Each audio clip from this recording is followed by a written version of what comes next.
C'est Dieu qui a tout fait. Il veut que je sois à vous sans partage.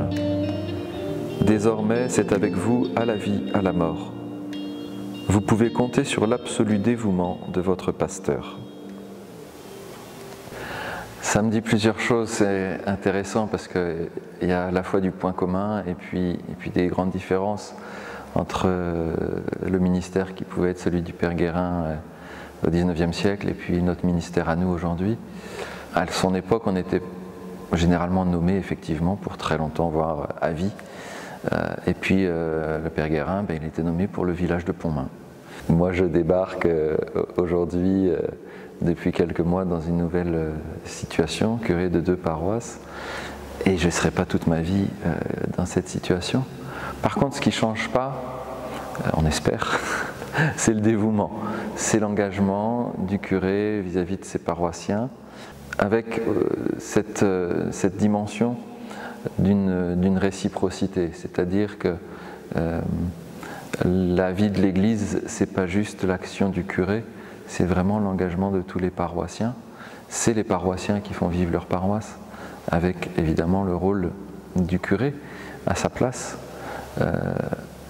Mais on voit bien que l'abbé Guérin, s'il n'avait pas eu un peu de répondant de la part de ses paroissiens de Pontmain, il ne se serait pas passé grand-chose.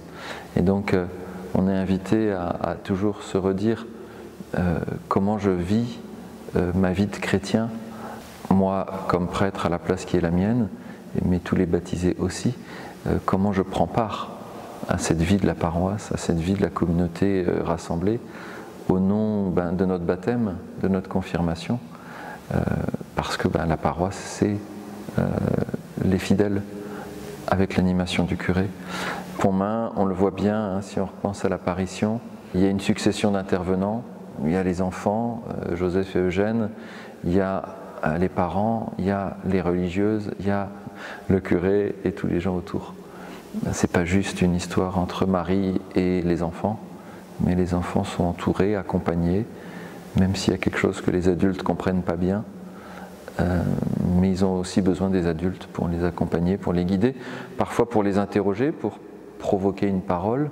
Donc c'est toute une communauté qui est engagée dans cette apparition de Pontmain.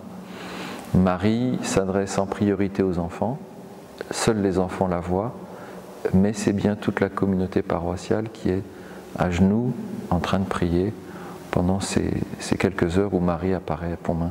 Moi je prends cette parole du Père Guérin comme un engagement de sa part qui attend une réciproque. Et donc peut-être que dans ce temps de carême, ça nous invite à réfléchir à notre engagement vis-à-vis de la paroisse, vis-à-vis de notre curé, vis-à-vis des autres membres de la paroisse. Comment je suis engagé, participant à la vie de la paroisse.